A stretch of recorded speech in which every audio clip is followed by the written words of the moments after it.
नमस्कार। आज हम बात करेंगे छंदों के बारे में। संस्कृत साहित्य में काव्य की प्रमुख दो विधाएं हैं, जिसमें पहला तो आता है गद्य काव्य, दूसरा आता है पद्य काव्य जिसे हम छंद कहते हैं, और एक आता है चंपू काव्य। गद्य पद्य का मिश्रण, दोनों का मिश्रण चंपू काव्य कहलाता है।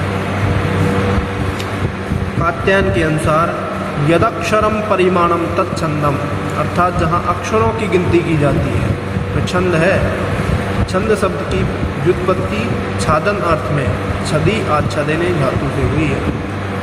छंद शब्द का अर्थ होता है भाव या रस का आच्छादन करने वाला। छदी आच्छादने से घे प्रत्यय करके छंदः बनता है, और एक छदी आच्छादने से असून प्रत्यय करने से छंदस बनता है। असून का अस शेष रहता है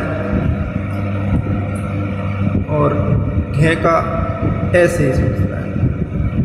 इसके बाद आता है कि दीर्घ क्या है, ह्रस्व क्या है और प्लुत क्या है। इसकी मात्राओं की पहचान बताइए। एक मात्रिको भवेत् ह्रस्वः, द्विमात्रिकम दीर्घम उच्यते, त्रिमात्रिको प्लुतो गेयो व्यंजनम च अर्धमात्रिकम। एक मात्रिको भवेत् ह्रस्व, जो एक मात्रिक होता है वो होता है ह्रस्व होता है। द्विमात्रिकम दीर्घम उच्यते, और दीर्घमात्रिक द्विमात्रिक दीर्घम उच्यते, उसे हम दीर्घ कहते हैं, दीर्घ उच्चारित करते हैं। त्रिमात्रिको प्लुतो गयो, तीन मात्राओं वाला प्लुत हो गया। व्यंजनम च अर्धमात्रिकम, व्यंजन जो है आधी मात्रा का होता है, हम कह सकते हैं व्यंजन आधा होता है। छंद में गण संख्या में 8 होते हैं। जो गण होते हैं उतने होते हैं 8। य मा ता रा ज हा न स ल गा। यगण मगण तगण रगण जगण भगण नगण सगण और लघु व गुरु। इसके बाद आता है संस्कृत साहित्य भेदानुसार छंद के दो भेद हैं। एक तो आता है लौकिक, दूसरा आता है वैदिक। वैदिक व लौकिक।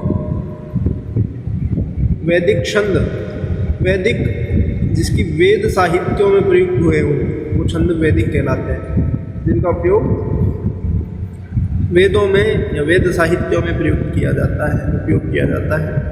जैसे ऋग्वेद में 13 छंदों का प्रयोग हुआ है, यजुर्वेद में 8 छंदों का हुआ है, अर्थवेद में 5 छंदों का हुआ है, कुल मिलाकर के 26।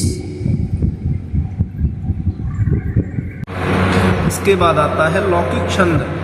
इसके दो भेद हैं, वृत्त और जाति। वृत्त वर्णिक छंद, जहाँ पाद या चरण में गणों के आधार पर वर्णों की गणना कर छंद का निर्धारण किया जाता है, वर्णिक या वृत्त छंद कहलाता है। जैसे उदाहरण है अनुष्टुप। इसके बाद आता है जाति या मात्रिक छंद, जहाँ पद में मात्राओं की गणना के आधार पर छंद का निर्धारण किया जाता है, वह जाति या मात्रिक छंद कहलाता है। उदाहरण आता है आर्य छंद। वृत्त या वर्णिक छंद के 3 प्रकार होते हैं, जिसमें पहला है समवृत्त, अर्धसमवृत्त, विषमवृत्त। इसके बाद आता है अनुष्टुप छंद। इसके प्रत्येक चरण में कितने अक्षर होते हैं? 8। चारों चरणों में 800 के 32, टोटल 32 वर्ण होते हैं। इसके बाद आता है आर्य छंद।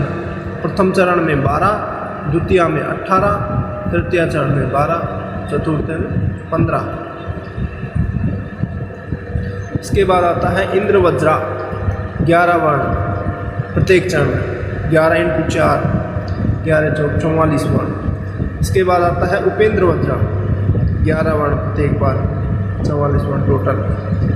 उपजाति 11 वर्ण, वंशस्थ 12 वर्ण, द्रुत विलंबित 12 वर्ण, भुजंग प्रियतम 12 वर्ण, वसंत तिलका 14 वर्ण, मालिनी 15 वर्ण, मंदाक्रांता 17 वर्ण, शिखरिणी 17, शार्दुल विक्रीडम 19। धन्यवाद।